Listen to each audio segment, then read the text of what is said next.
On a bright spring morning in Hungary, the sun filtered through the curtains of a modest apartment, casting playful shadows on the walls. Zsófia, a dedicated lawyer in her early 30s, stood at the kitchen counter, pouring herself a cup of coffee. The aroma filled the air, but instead of bringing warmth, it was a reminder of the monotonous routine she had allowed to seep into her life. As she stared out the window at the bustling streets below, she suddenly shook the feeling that something monumental was just around the corner, something that would change everything. What if your life was turned upside down in an instant? What if the person you loved most was suddenly rendered helpless, and you were left to pick up the pieces? Zsófia would soon find herself facing those heart-wrenching questions, testing her resilience in ways she never imagined. Zsófia had always been the embodiment of ambition and determination. She had fought hard to earn her place in a profession dominated by men, where her voice often struggled to be heard over the clamor of male counterparts. Yet, she had dreams of justice and equality, of making a difference in the world through her work. Beneath her polished exterior lay a vulnerable heart, often burdened by the weight of expectations, both her own and those imposed by society. The idea of failure terrified her, not just for herself but for the love she bore for her husband, Péter. Péter, with his infectious laughter and unwavering support, was Zsófia's anchor. He had always encouraged her to chase her dreams, often reminding her that she was more than her career. He had dreams of his own, small and simple, like owning a little cafe where they could share lazy mornings, sipping coffee and planning their future together. But life had a different plan. In the blink of an eye, everything changed. A phone call shattered their world. Péter had been in a severe traffic accident. Zsófia raced to the hospital, her heart pounding in her chest, praying for a miracle. When she arrived, the sterile smell of antiseptics filled her nostrils and the sight of her husband lying motionless in a hospital bed was a scene she wished to erase from her mind. The doctors delivered the devastating news. Péter was paralyzed from the waist down. The weight of despair settled heavily on Zsófia's shoulders. How could this happen? How could their dreams be stolen in an instant? As she sat by Péter's bedside, she felt the cold, hard grip of reality. The vibrant man she had shared her life with had become a shadow of himself, battling the demons of depression and despair. It was as if the light had been snuffed out, leaving behind the darkness of uncertainty. In the days that followed, Zsófia found herself grappling with an overwhelming sense of responsibility. She needed to balance her demanding career with the relentless needs of her husband. The wine-striving woman WHO had fought against her AIDS now found herself navigating a world that felt hostile and unforgiving. Each day was a struggle to maintain her career while providing the emotional and physical support Péter required. She adapted their home to accommodate his new reality, researching assistive technologies and therapies to aid his recovery. Yet, despite her determination, she felt her own dreams slowly slipping away. Péter, on the other hand, was slowly evolving into a man consumed by self-doubt and sorrow. The cheerful spirit that once defined him was replaced by a haunting silence, and he began to see himself as a burden rather than a partner. Zsófia tried to remind him of his worth, showering him with love and encouragement, yet she could see the walls closing in around him. With every passing day, the chasm between them widened, a painful reminder of what they had lost. Just when it seemed that their lives suddenly possibly became more complicated, a new challenge emerged. Magda, Péter's overbearing mother, began to voice her opinions on how Zsófia should care for her son. Her suggestions quickly morphed into demands, insisting that Zsófia abandon her career to become Péter's full-time caregiver. The thought of sacrificing her hard-earned ambition sent shivers down Zsófia's spine. She had worked too hard to let go of her identity, but the pressure from Magda became unbearable. It was clear that Magda saw Péter's condition as an opportunity, an avenue to exert control over both her son and his finances. The conflict reached a peak when Magda issued a stark ultimatum: leave your job or lose your husband. Zsófia felt as though she were being pulled in two directions, each tugging at her heart with equal ferocity. Theo abandon her career with Theo relinquish a part of herself. But Theo stay in her job could mean losing Péteres trust on potentially their marriage. In a moment of desperation, she confided in László, Péteres brother, how revealed her ugly truth about Magda's manipulation. Her realization that Magda was exploiting Péteres condition for financial gain ignited a fire within Zsófia. She would not allow her husbandes situation Theo be used against him. With her heart racing, Zsófia confronted Magda, unearthing the layers of deceit that had threatened Theo fracture their family. It was a moment filled with tension, emotions boiling over as accusations were hurled, untruths laid bare. But in the aftermath of their confrontation, something unexpected began to unfold. Magda, faced with the consequences of her actions, slowly began to recognize her mistakes. The journey toward reconciliation would not be easy, but it was a necessary step in mending the bonds that had been strained. As the months rolled on, Zsófia and Péter began to find their footing once more. They adapted to their new reality, carving out a life that was different yet fulfilling. Péter, buoyed by Zsófia's unwavering support, started to reclaim his sense of self. Together, they transformed their home into a sanctuary of hope, filled with laughter and love, despite the scars of their past. The story of Zsófia and Péter is one of resilience, of love that defies the odds. It is a journey through the depths of despair and the heights of hope, a testament to the strength that can arise in the face of adversity. As they embraced their new beginning, they discovered that life, though unrecognizable, could still hold beauty and promise. In the heart of Hungary, amidst the chaos of their circumstances, Zsófia and Péter learned that love could be a guiding light, illuminating the past toward healing and redemption. As the weeks wore on, Zsófia found herself standing at a precipice, the weight of her new reality pressing down on her like an unyielding storm. Balancing her demanding job while tending to Péteres needs felt like juggling fragile glass balls, each one threatening to shatter at the slightest misstep. The once bright mornings were now filled with a muted sense of dread, each day a battle against exhaustion and the growing fear of inadequacy. In the early days after the accident, Zsófia had been fueled by adrenaline, her love for Péter propelling her forward. But as the days turned into weeks, the initial rush of purpose began to wane. She found herself waking up each morning with a sense of impending doom, realizing that her carefully structured life was unraveling. The demands of her career were unrelenting, and her inability to focus on her work left her feeling incompetent. Each time the phone rang with a call from a client, she could hear the judgment in her own mind, questioning how she could handle legal briefs while her husband lay dependent on her. The emotional toll was compounded by the constant presence of Magda. Despite their earlier confrontation, Magda's influence lingered like an unwelcome shadow. She would visit unannounced, her well-meaning intentions often veiled in a thinly disguised criticism. Zsófia, you need to be more attentive to Péter, she would say, her voice dripping with condescension. He needs you now more than ever, and you can't be distracted by your job. Each visit left Zsófia feeling more isolated, her sense of agency eroding with every pointed remark.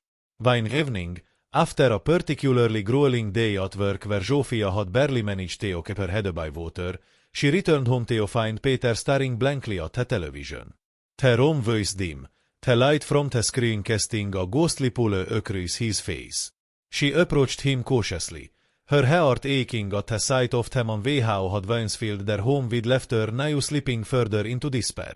Hey, love, she said softly, sitting beside him. How was your day? He shrugged, the gesture so small yet so heavy. Same as always. Just waiting. Zsófia's heart sank. She could feel the chasm between them widening, the weight of their shared silence pressing down. I know it is hard, she ventured, searching for the right words. But we can get through this together. We have to believe in that. Péter turned to her, eyes clouded with frustration. What do you know about hard? You get to escape to work every day while I am stuck here. I felt like I am just existing. A wave of guilt washed over Zsófia. She wanted to shout that she was also suffering, that her dreams were crumbling just as his were. Instead, she felt a familiar sting of tears threatening to spill over. This wasn't just about Peter's recovery. It was about the loss of their shared dreams, the future they had envisioned together. In her moment of vulnerability, Zsófia decided to call László, Peter's brother.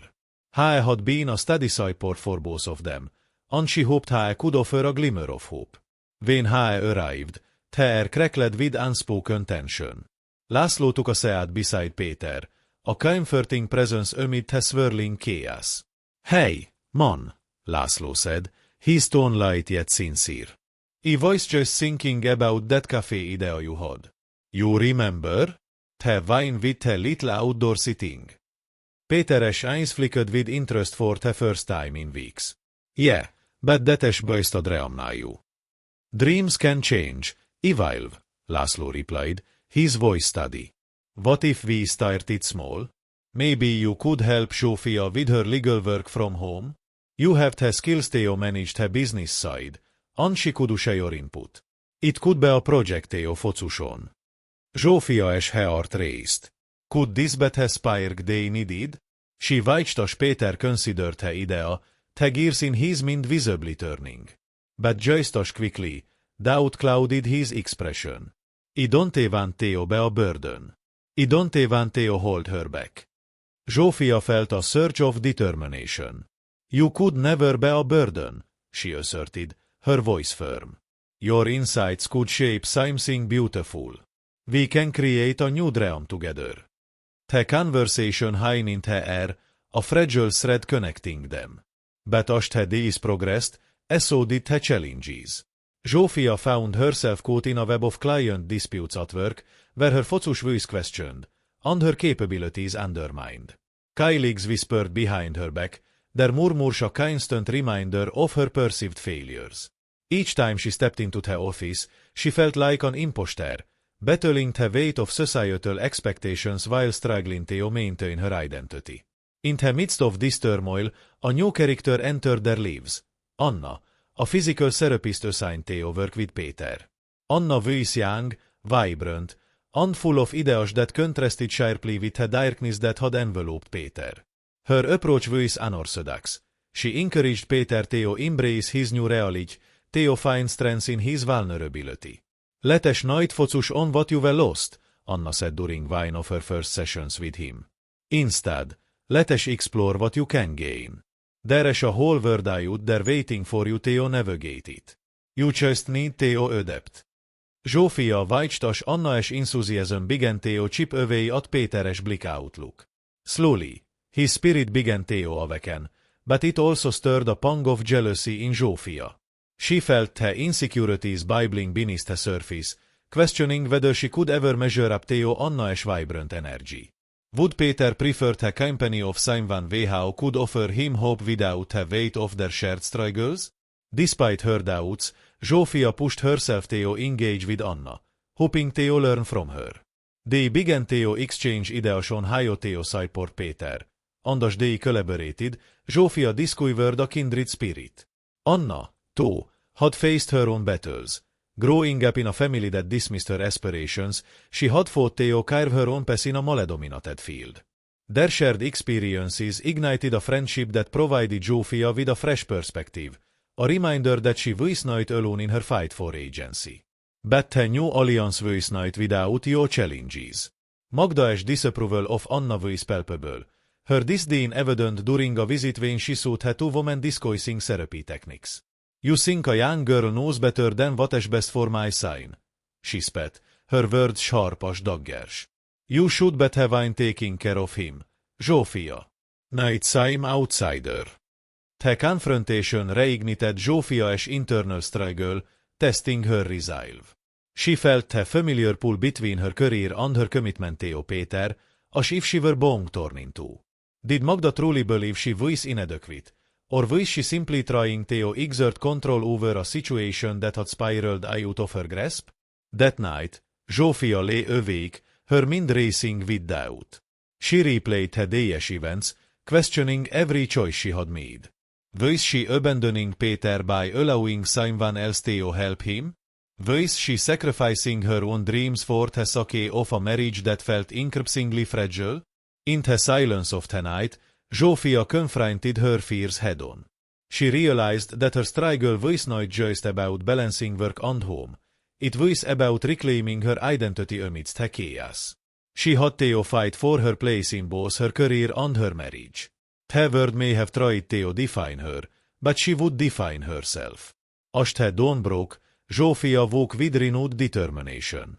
She would stand tall against Magda's judgments, embrace the support of Anna, and work alongside Péter to carve out a new dream. It would be a long and difficult journey, but she knew that love could endure the trials of adversity. She was ready to confront whatever challenges lay ahead, fueled by the belief that their story was far from over. Together, they could navigate the uncharted waters of their new reality, discovering strength in their vulnerabilities and hope in their shared dreams. As the days passed, the weight of Zsófia's responsibilities grew heavier, with each new challenge stacking atop the last, threatening to topple her precariously balanced life. The demands of her job were relentless. The legal firm she worked for had recently landed a significant case that required her full attention. The pressure from her boss, WHO had already expressed doubts about her commitment since Péter's accident, intensified.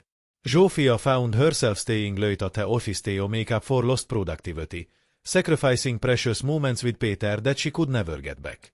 One evening, as she rushed home after another long day, Zsófia's phone buzzed with a message from László. Péter had arrived. H feeling low. Can you come home early? The words struck her like a physical blow. Guilt and anxiety flooded her senses, and she knew that she had to make a choice. Would she prioritize her work or the emotional needs of her husband, which seemed to be spiraling further out of control? When she arrived home, she found Péter sitting at the kitchen table, a half-eaten meal before him, his expression vacant. Zsófia felt her heart twist. I am sorry I am late, she said, rushing to his side, but her words felt inadequate, echoing hollowly in the tense silence that filled the room. Another late night? He asked, his tone a mix of bitterness and despair. I thought we agreed that I needed you more than that job. Zsófia opened her mouth to respond but found herself at a loss. She had promised herself that they would work through this together, but the demands of her career seemed to pull her further away from him. Instead, she could only nod, the weight of his disappointment stinging her.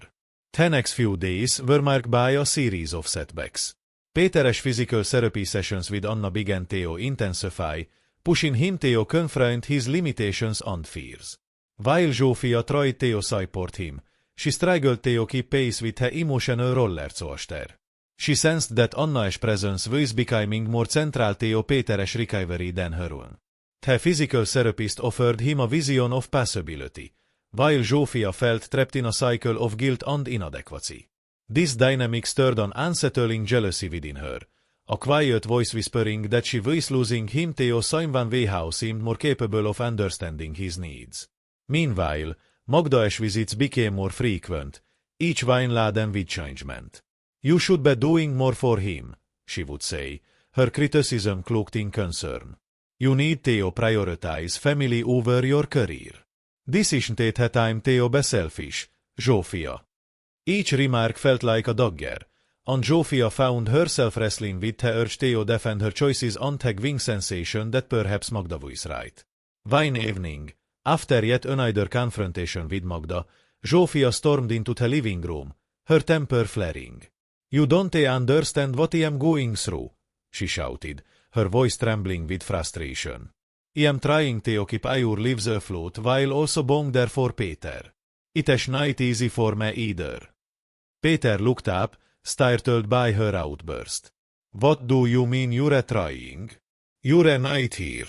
I am the one stuck in this chair, Zsófia.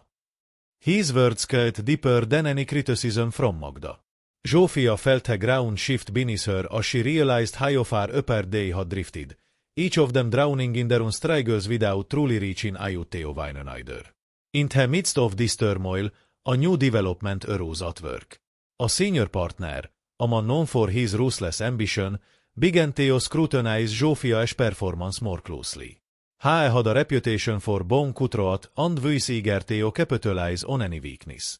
One afternoon, he called her into his office, and with a pointed look, he said, "Your recent work has been lackluster, Zsófia. I need you to step it up, or you'll have to reconsider your position here." The threat hung in the air like a noose, tightening around her throat. Zsófia felt a wave of panic wash over her. How could she prove herself when she felt so divided? The emotional toll was evident. Zsófia began experiencing insomnia, her mind racing with thoughts of work deadlines and Péter's declining spirits. She felt herself becoming a shell of the woman she once was, her laughter replaced with a constant sense of dread. The physical manifestations of her stress were undeniable. Dark circles under her eyes, a persistent tension in her shoulders, and a gnawing feeling in her stomach that never quite dissipated. As the weeks dragged on, the fractures in Zsófia's world began to widen. One morning, she found herself on the verge of tears while preparing breakfast for Péter. "I can't keep doing this," she admitted, her voice cracking. "I felt like I am failing at everything." Péter, sensing her distress, reached out to her. "We're in this together, remember? You're not alone." But even his reassurances felt like a flimsy bandage over a deep wound. It was during one of her sleepless nights that Zsófia stumbled upon a local support group for caregivers. It was a revelation, an opportunity to connect with others who understood her struggles. The next week, she gathered her courage and attended the meeting, a mix of anxiety and hope swirling inside her. As she listened to others share their stories, Zsófia felt the weight of her isolation begin to lift. Each person spoke of their own struggles with guilt, burnout, and the relentless demands of caregiving. She felt a sense of solidarity in their shared experiences, and for the first time in months, she allowed herself to express her own feelings openly. The validation from the group was powerful, igniting a flicker of resilience within her. However, just as Zsófia began to find her footing, a new challenge emerged. Magda approached her after one meeting, the disapproval etched across her face. "I heard you've been attending those groups. You shouldn't need others to tell you how to care for your husband. It is your duty," she said, her words laced with disdain. The confrontation ignited a fire within Zsófia, and she responded with unexpected strength. "I am learning to take care of myself too, Magda. This isn't just about Péter, it is about me, too. I need support, and I want to apologize for seeking it." Magda recoiled, her expression a mix of surprise and anger. The confrontation marked a turning point for Zsófia, a moment where she realized that reclaiming her identity meant standing firm against the external pressures that sought to define her worth. As the weeks unfolded, Zsófia's newfound determination began to manifest in her interactions with both Péter and her work. She initiated conversations with her boss about her challenges, advocating for a more flexible work arrangement. To her surprise, he responded positively, acknowledging her hard work and the need for balance. Simultaneously, she began to encourage Péter's involvement in her legal work, allowing him to contribute in ways that made him feel valued. They started collaborating on cases from home, reigniting a sense of partnership that had dimmed amid the chaos. Yet, the emotional conflicts remained. Zsófia still struggled with the fear of inadequacy, the tension between her ambitions and her commitment to Péter. One evening, while they worked side by side, she glanced at him, his brow furrowed in concentration. "Are you happy with this?" she asked, her voice barely above a whisper. He paused, meeting her gaze with an intensity that sent chills down her spine. "I want to find a way forward, together. But I am still scared, Zsófia. I don't know what tomorrow holds." His vulnerability resonated deeply within her. "Neither do I," she admitted. "But I believe we can shape it, one step at a time." In the weeks that followed, their journey was punctuated by moments of joy and despair, setbacks and progress. They were learning to navigate their new reality together, forging a path that was uniquely theirs. Zsófia began to understand that love wasn't about perfection. It was about resilience, about facing the storms together, no matter how daunting. However, just as they began to find their rhythm, tragedy struck again. One evening, while Zsófia was finishing up work, she received a frantic call from László. Péteres had an accident during therapy. You need to come to the hospital. Panic seized her chest as she draped everything and raced to the hospital, her heart pounding with fear. The uncertainty loomed like a dire cloud, and she felt her world teetering on her once more.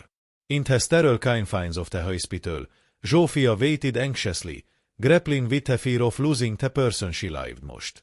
As the minutes stretched into hours, she found herself questioning everything. Their dreams, their struggles, her worth. When the doctor finally approached with a solemn expression, Zsófia braced herself for the worst.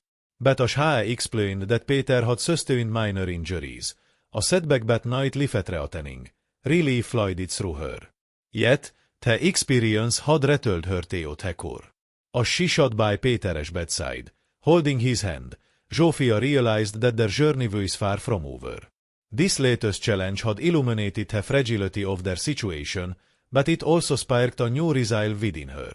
She would not, as Zsófia sat by Péteres bedside, holding his hand in the sterile hospital room, she felt an overwhelming wave of emotions crash over her. The faint beeping of the heart monitor was a constant reminder of the fragility of life, and she couldn't help but reflect on the tumult of the past few months. Each moment spent in this room magnified her fears and insecurities, but it also ignited a flicker of determination deep within her. Péter had been through so much already. The thought of him suffering another setback tore at her heart. She recalled the conversations they had shared about their dreams, their plans for the future, and how easily those aspirations could slip away. The accident during therapy had been a wake-up call, a jarring reminder that their lives were not just about navigating daily struggles but about cherishing the moments they had together. She felt a surge of anger at the circumstances, at herself for allowing work to overshadow their time together, and at the world that seemed to conspire against them. As she looked at Péter, so vulnerable yet so brave, she knew she had to make a choice. This was the moment that could alter the course of their lives. In the days following the accident, as Péter recovered, Zsófia found herself re-evaluating everything. She couldn't ignore the growing feeling that had been growing inside her, the realization that she had allowed her career to dominate her existence at the expense of her most important relationship. The guilt of not being there for Péter, of letting him down when he needed her most, became an unbearable weight. Emotions coiled within her like a tightly wound spring, ready to unravel. On the evening of Péteres discharge, as they sat together on the couch, Zsófia felt the urge to speak her truth. I've been so focused on work, on proving myself, that I've lost sight of what truly matters, she admitted, her voice trembling with vulnerability. I thought I could balance everything, but she knew that I was wrong. I need to be here for you, and I want to find a way to make this work together. Péter looked at her, his eyes reflecting a mix of surprise and hope. I want that too, Zsófia, he replied softly. But it is not just about you being here physically. I need to know that you're not resenting me for it. I need you to want this as much as I do. Zsófia's heart ached at his words. I do want this, but I've been scared of losing everything I've worked for and scared of failing you. But I realize now that I need to redefine what success means to me. It is not just about my career, it is about us. The conversation marked a turning point for both of them. Zsófia felt a profound sense of relief wash over her as she acknowledged her fears and insecurities. It was a moment of clarity that shifted her perspective. She understood that her worth didn't hinge solely on her professional success, but rather on the love and commitment they shared. With renewed determination, Zsófia began to explore ways to create a more balanced life. She approached her boss again, this time with a clear vision of what she needed, a part-time role that would allow her to devote more time to Péter while still contributing to the firm.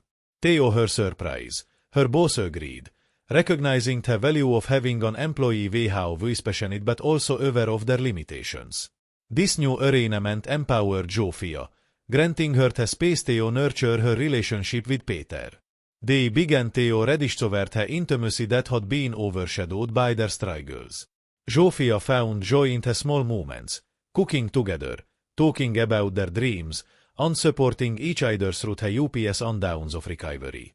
However, the emotional scars from the accident didn't fade overnight. There were still moments of doubt, where Zsófia would catch herself spiraling back into the anxiety of balancing work and home life. But now, she had the tools and the support system in place to navigate those challenges. The caregiver group remained a source of strength for her, as did her growing bond with Peter. Together, they faced therapy sessions with renewed vigor. Peter, inspired by Zsófia's determination to be present, pushed himself to engage more fully in his recovery. He began to see beyond the limitations of his condition and embraced the possibilities that lay ahead. Their partnership deepened as they learned to rely on one another, fostering a sense of solidarity that had once felt distant. As they sat together one evening, reflecting on their journey, Zsófia felt a sense of hope swell within her. "I never imagined we could come through this stronger," she said, her voice laden with emotion. "I thought I was losing you, but I found a way to reclaim us." Peter squeezed her hand, a warm smile breaking through the shadows that had lingered for so long. "We're not just surviving anymore. We're thriving. We're building a new life together, and I won't want anyone else by my side." Zsófia realized that the turning point they had navigated was not just about overcoming adversity. It was about embracing the beauty of vulnerability and connection. They had emerged from the darkness, not unscathed but transformed, ready to face whatever challenges lay ahead with resilience and love. The journey was far from over, but Zsófia now understood that it was the shared moments, the small victories, and the unwavering support they offered each other that defined their path moving forward. As they leaned into the future, hand in hand, Zsófia felt a profound sense of peace settle within her, an assurance that, together, they could weather any storm. As the weeks rolled on, Zsófia found herself teetering on the precipice of change, the tension building within her like a tightly wound soil. While she had embraced a new balance between work and her relationship with Peter, she still felt the weight of her past decisions hanging over her. The guilt of neglecting him, coupled with the fear of not being enough, gaved at her insides. Every morning, as she looked into the mirror, she reminded herself of the promise she had made to be present, to fight for their love. But with each passing day, the uncertainty of what lay ahead began to loom larger. Peter's recovery had been steady, yet the shadow of the accident still flickered in the corners of their lives, an uninvited guest that haunted their every moment. It was during one of their therapy sessions that the tension reached a boiling point. Peter was struggling with a particularly challenging exercise, frustration etching deep lines on his forehead. Zsófia felt her heart race as she observed him, a mixture of sympathy and fear flooding her thoughts. What if he never fully recovered? What if this was their new normal? After the session, as they sat in the car, silence enveloped them like a thick fog. Zsófia's mind raced, contemplating the implications of their circumstances. It was then that Peter broke the quiet, his voice shaking with emotion. "I don't want to be a burden, Zsófia. I need you to be honest with me. Are you truly okay with this?" The question hung heavy in the air, a challenge wrapped in vulnerability. Zsófia felt her heart lurch, caught in the crossfire of her own fears and his honesty. "I am scared, Peter. Scared that I can't handle this. Scared that I'll fail you again. But I want to fight for us. I just don't know how." Her words felt like a confession, a plea for understanding. Peter nodded slowly, a flicker of empathy in his eyes. "We're in this together, but I need to know that you're not just saying that. I need you to believe it." In the days that followed, Zsófia delved deep into her emotions, wrestling with her insecurities and fears. She sought solace in her caregiver group, where she found strength in the shared stories of others navigating similar paths. Their experiences fueled her resolve, igniting a fierce determination Theo confront her past failures and the doubts that threaten Theo engulf her. One evening, as she prepared dinner, she caught a glimpse of herself in the kitchen window. The woman she saw was a reflection of resilience. She had come so far from the woman who had prioritized her career over love. That realization sparked something new within her. She was not merely a caregiver.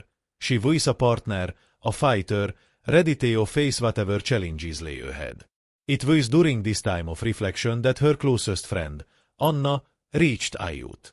Anna had always been her pillar of support, but this time she brought a new perspective. You were changed, Zsófia. You're not just trying to balance everything anymore. You're actively choosing what matters.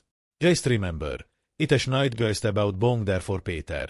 It is about both of you growing together. The conversation resonated deeply with Zsófia, pushing her to embrace a new mindset. She realized that her strengths didn't come from avoiding struggles but from confronting them head-on. With Anna's encouragement, she began to envision a future where both she and Peter could thrive, not just survive. As they prepared for another therapy session, Zsófia felt a surge of confidence. She had been brainstorming ways to support Peter beyond her physical, mentally, emotionally, spiritually.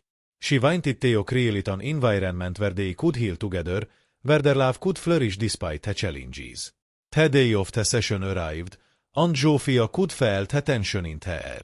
They had both agreed to tackle the emotional aspects of recovery, but it was a daunting task.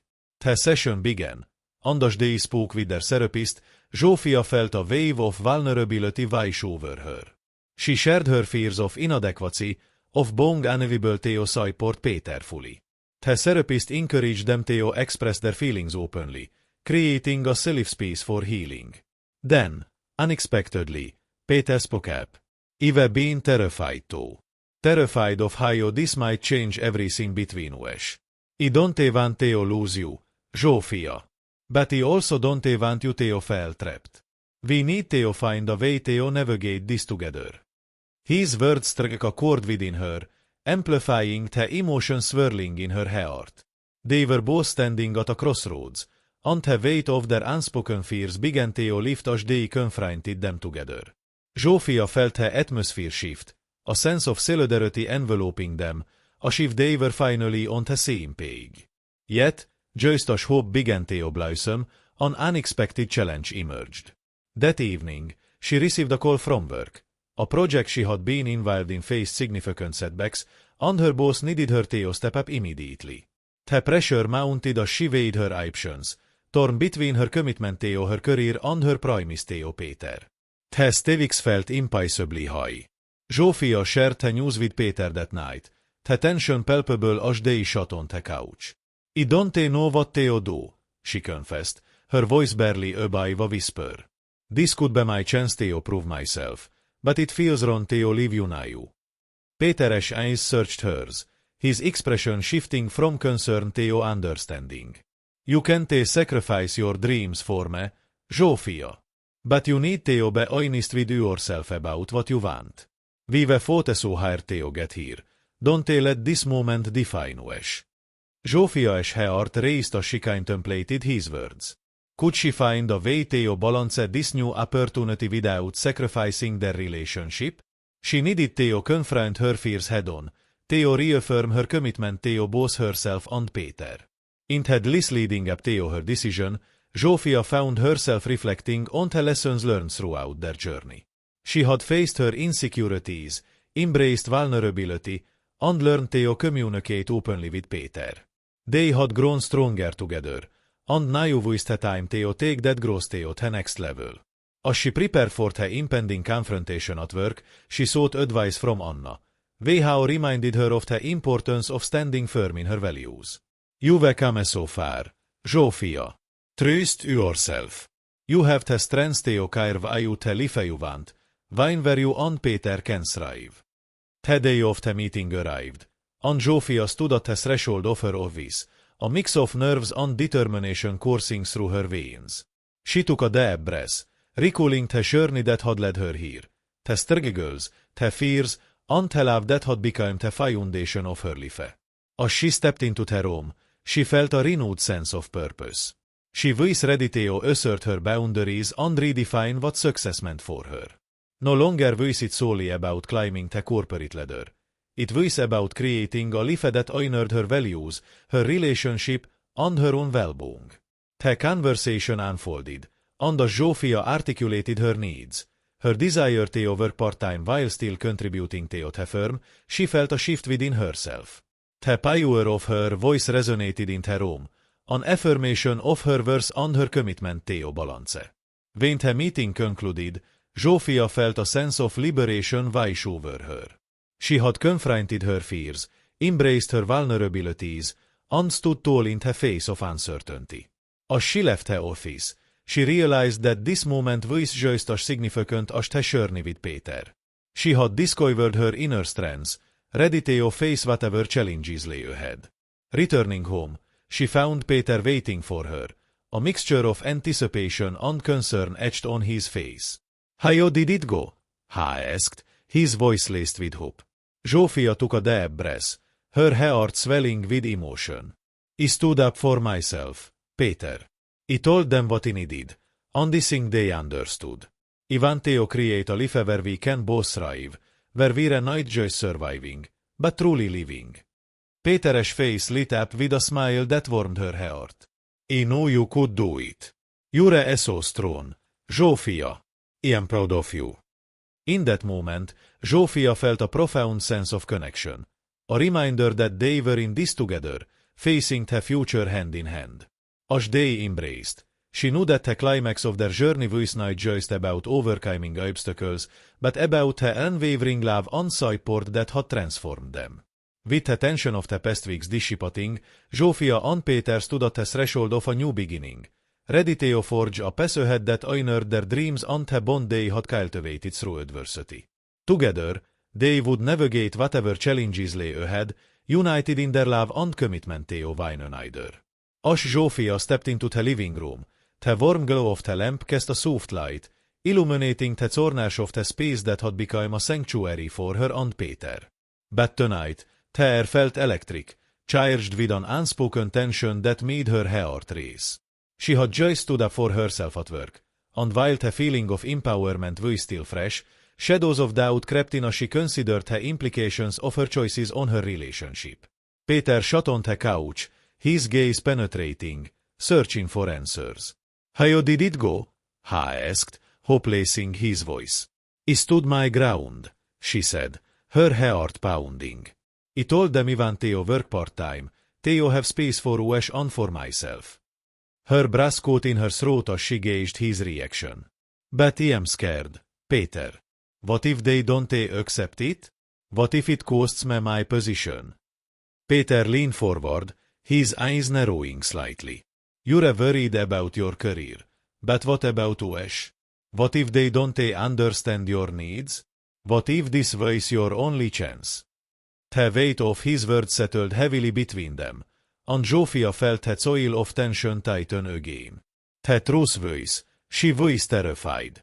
For months now, they had been navigating the tumultuous waters of recovery together. But now, it felt as if they were standing on the edge of a precipice, the ground beneath them shaking with uncertainty. "Peter," she said, her voice trembling, "what if we fail? What if we chose you and lose everything you've worked for? What if—" "Zsófia!" Peter interrupted, his voice rising, urgency threading through his tone. "What if you don't? What if this is your moment to choose how you want to be?" His words struck a chord deep within her. She had spent so long trapped in the cycle of fear and guilt, but here was a chance to redefine everything. To embrace the woman she had become, strong, resilient, capable of making choices that honor both her career and her relationship. The room fell silent as the weight of their unspoken fears hung between them. Zsófia's mind raced through memories of late nights spent working while Peter waited for her, the guilt that had haunted her, and the lessons she had learned through their struggles. She recalled the moments of vulnerability they had shared, the strengths they had drawn from one another. The realization hit her like a wave. She could not let fear dictate her choices any longer. "Ivan Theo better for you, Peter," Zsófia said, her voice steady and high. "But I also need Theo honor my own dreams. I can't keep sacrificing my happiness. I want to Theo be partners in this, not just survivors, but thriving together." Péteres expression softened, and she could see her understanding in his eyes. "You're right. We fought so hard Theo get Theo this point. We both need Theo feel fulfilled, not just in our relationship, but in our individual lives too." Zsófia felt her tension begin Theo dissipate, replaced by a shared resolve that electrified her air between them. "I can take this risk, Peter. I can choose Theo stand up for what I want and not let fear control me. But I want you Theo be with me in this. I don't want Theo leave you behind." Peter nodded, a flicker of hope igniting in his gaze. "Then let us do this together. Whatever happens, we'll figure it out. We always do." The emotional impact of their conversation heightened her like a promise, a commitment Theo faced the challenges ahead, together. Zsófia felt a newfound clarity, as if a fog had lifted. In that moment, she knew that she could navigate the uncertainty of her career while also being present for Peter. She took a deep breath, the weight of her choices no longer feeling burdensome but rather liberating. The next day, Zsófia returned to work with a sense of purpose. She walked into the meeting room with her head held high, her heart steady. When the conversation turned to her position, she met her boss's gaze with unwavering determination. "I appreciate the opportunity, but I need to prioritize my well-being and my relationship. I'd like to propose a part-time schedule that allows me to contribute while also taking the time I need for myself and my partner." The room fell silent, the weight of her request hanging in the air. But as she spoke, she felt the lessons of her journey echoing within her. She voiced no longer the woman WHO had hidden behind her work, afraid to step into the light of her own desires. She voiced a partner, a fighter, ready to claim her space in both her career and her relationship. Her boss regarded her for a moment, surprise etched on his face. "This is a significant shift, Zsófia. Are you certain this is what you want?" "Yes," she replied firmly, her heart pounding but her voice steady.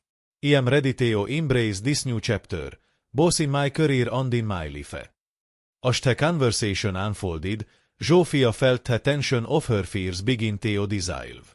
The immediate result of her request remained uncertain, but she had taken a step toward her own empowerment. She had faced the greatest challenge, her fear of loss, of failure, and come out stronger on the other side. Returning home that evening, Zsófia found Peter waiting for her, eyes bright with anticipation. "How did it go?" he asked, his excitement palpable. "I did it, Peter," Zsófia said, her heart swelling with emotion. "I stood up for myself. I told them what I needed." Péteres face broke into a wide smile, and he pulled her into a warm embrace. "I am so proud of you. You've shown incredible strength and courage. This is just the beginning for us." In that moment, Zsófia realized the depths of their bond, forged through shared struggles and triumphs. They had faced their fears, confronted the very real challenges that threatened to pull them apart, and emerged united.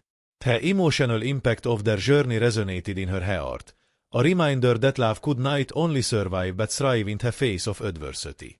Together, they stood at the threshold of a new beginning, ready to embrace whatever lay ahead.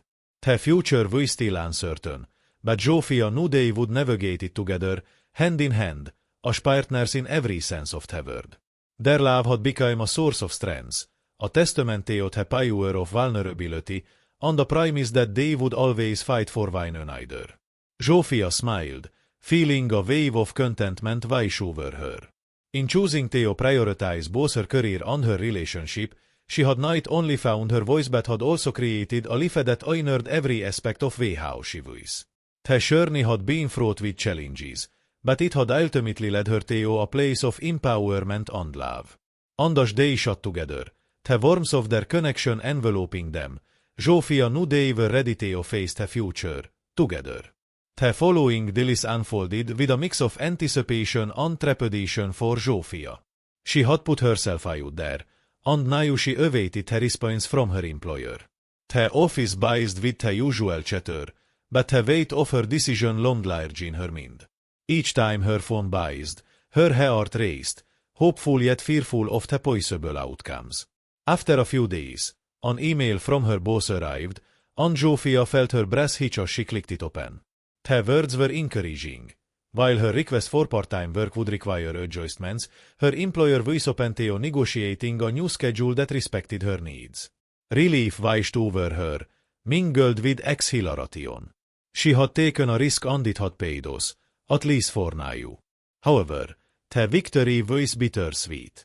As she walked home that evening, she reflected on how her actions not only impacted her work life but also reverberated through her relationship with Peter. She had stood up for herself, but it also meant that the dynamics of their partnership were shifting. They were no longer just two people navigating a path of recovery. They were two individuals carving out their own identities while learning to support one another in their respective journeys. When she arrived home, she found Peter in the kitchen, a dish of pasta simmering on the stove. He turned to her, eyes bright. "So? What did they say?" His eagerness mirrored her anticipation. "They're willing to work with me," Zsófia exclaimed, her voice bubbling with excitement. "I can have the part-time schedule." Peter's face lit up, and he rushed to her, pulling her into a celebratory embrace. "This is amazing. You did it, Zsófia. You fought for what you wanted." As they basked in the glow of the moment, a flicker of doubt crept in. But what if they changed their minds later? What if this affects my career in ways I can't predict? Zsófia's voice wavered, a reminder of the fear that had once paralyzed her. Peter stepped back, taking her hands in his. "You're already proving that you're the kind of person who can create her own path. You're not just a survivor, you're a fighter. That is something to celebrate, not fear." His words resonated deeply within her. Zsófia realized that she had begun to redefine her relationship with fear. Instead of allowing it to dictate her choices, she was learning to acknowledge it as a part of her journey, one that she could navigate with courage and resilience. The following weeks brought new challenges as Zsófia adjusted to her part-time schedule. She discovered that the time she had carved out for herself allowed her to explore new passions and hobbies that had long been neglected.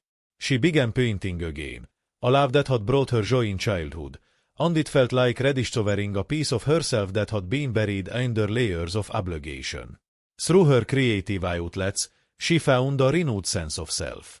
However, balancing work, her personal pursuits, and her relationship with Peter required constant communication and effort. They both learned to vocalize their needs and desires more openly, creating a newfound intimacy in their partnership. Peter, too, began to thrive in his own way. Inspired by Zsófia's courage, he took steps to pursue his own dreams of starting a small business focused on sustainability. The conversations they shared about their aspirations deepened their bond. They were no longer just leaning on each other for support but were encouraging one another to chase their individual goals. One evening, as they sat together in their living room, Zsófia reflected on how far they had come. "You know, I think we're finally becoming how we're meant to be," she said, a smile spreading across her face. "Together." Peter nodded, his eyes softening. "It feels like we're creating our own story, doesn't it? One where we both get to shine." They shared a moment of silence, the warmth of their connection wrapping around them like a comforting blanket. Zsófia realized how essential it was to celebrate not only her victories but also the evolution of their relationship. They had forged a partnership where vulnerability was met with support, where fears were acknowledged and transformed into strengths. The impact of her decision rippled outward, influencing not only her own life but also the lives of those around her. Friends and colleagues began to notice a change in her demeanor. She exuded a confidence that inspired others to reflect on their own paths. Zsófia found herself in conversations that encouraged her peers to pursue their passions and prioritize their well-being, creating a supportive network of like-minded individuals. As she embraced this new chapter, Zsófia often took time to reflect on the lessons she had learned throughout her journey. She recognized the importance of self-advocacy, the power of vulnerability, and the beauty of shared dreams. Each step she took was a testament to her growth, a reminder that failure is not a dead end but a stepping stone towards something greater. One afternoon, while painting in her favorite park, Zsófia experienced a moment of clarity. She realized that every fear she had faced had led her to this point, a place of empowerment and fulfillment. It was as if she had been given a second chance, an opportunity to live authentically and to embrace every aspect of herself. The future remained uncertain, but Zsófia felt equipped to handle whatever challenges lay ahead. With Péter by her side, she knew they could navigate the complexities of life together. They were not just surviving. They were thriving, building a life that honored their individual journeys while remaining deeply connected. In that moment of reflection, she acknowledged the transformative power of her choices. Zsófia had learned that life's uncertainties could be met with courage, that love could flourish when nurtured with honesty and support. As she finished her painting, a sense of peace settled over her. The colors on the canvas mirrored the vibrancy she felt in her heart. Zsófia looked up to see Péter approaching, a smile on his face, and in his eyes, she saw the same recognition of their shared journey. "Hey," he said, settling beside her on the park bench. "What is on your mind?" She glanced at her painting, then back at him, feeling a swell of gratitude. "I was just thinking about how far we've come and how grateful I am for you." "Forward." Péter took her hand, interlacing their fingers. "We've built something beautiful together, haven't we?" "Yes," Zsófia replied, her heart full. "And I am excited for everything that is still to come." Together, they sat in the afternoon sun, ready to face the future. Together, as partners in every sense of the word. The journey ahead would undoubtedly hold your share of obstacles, but they were no longer afraid. They had each other, and that made all the difference. Zsófia sat in the park, the vibrant colors of her painting reflecting the newfound joy in her life. As the sun dipped below the horizon, casting a warm glow over the landscape, she felt a deep sense of fulfillment wash over her. The path she had chosen was not without your challenges, but each obstacle had shaped her into the person she was becoming. Resilient, empowered, and eager to face the future. In the weeks that followed, Zsófia and Péter continued to navigate their evolving lives, their partnership growing stronger as they supported each other's dreams. The conversations they shared became deeper, filled with laughter, vulnerability, and shared aspirations. Every evening, they would sit together, discussing their day, their plans, and the vision they held for their future, a future filled with possibility, collaboration, and unyielding support. One day, while they were out for a walk, Zsófia noticed a small gallery showcasing local artists.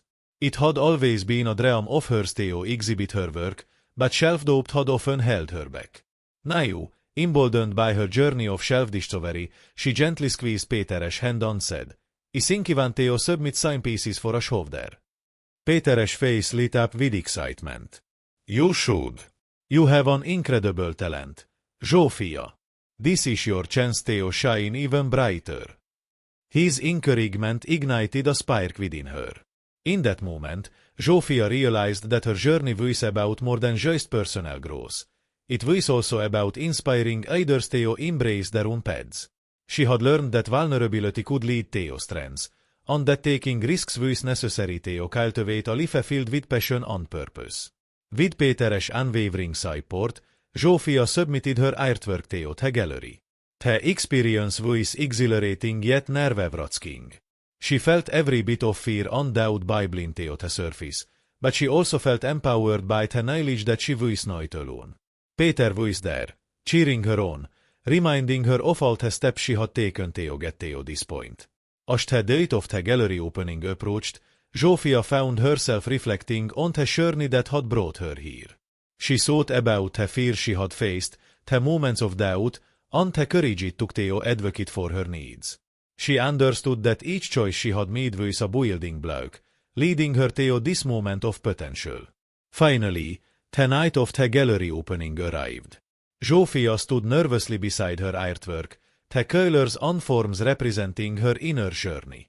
As guests began to arrive, she felt a wave of anxiety wash over her. What if no one liked her work? What if she felt exposed and vulnerable?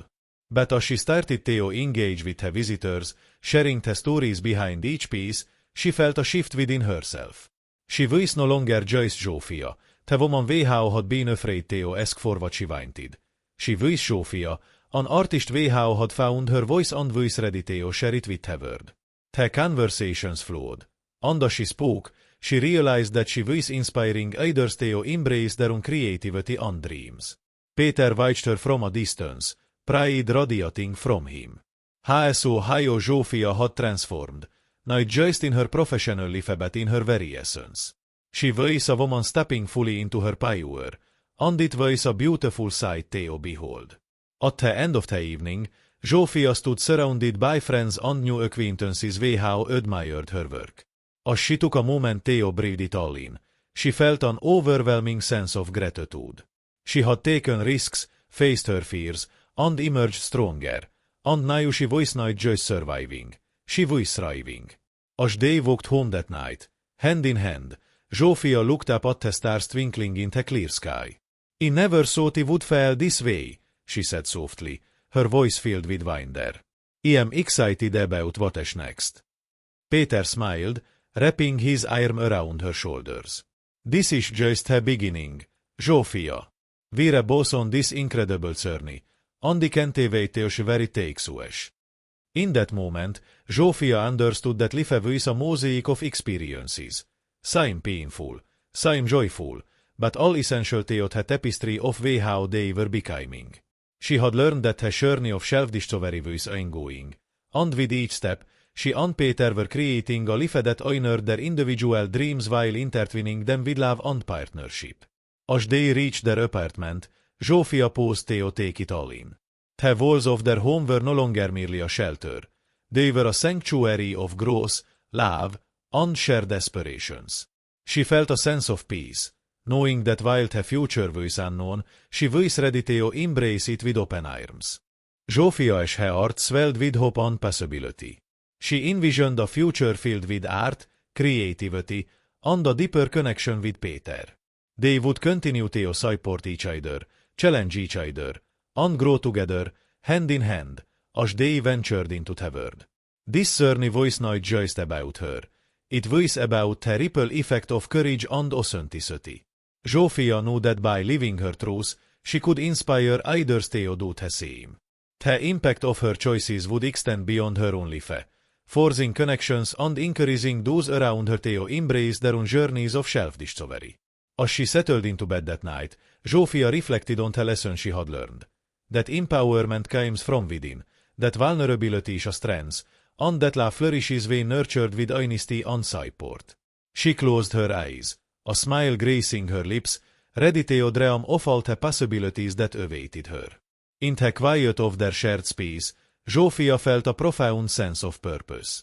The future was bright, and she was prepared to meet it head-on, confident in her ability to create the life she had always desired. With Peter by her side, she was ready for whatever adventures lay ahead, knowing that together they could conquer anything.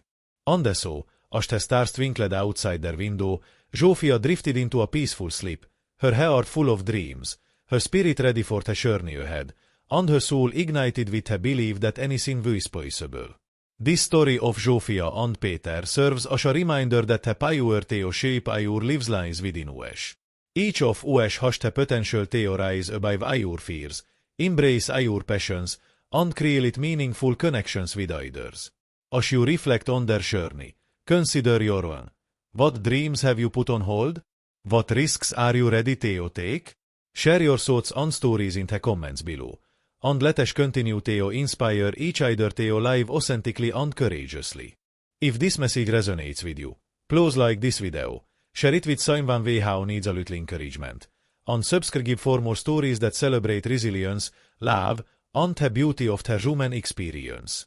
Together, we can create a community that uplifts and empowers one another to chase your dreams.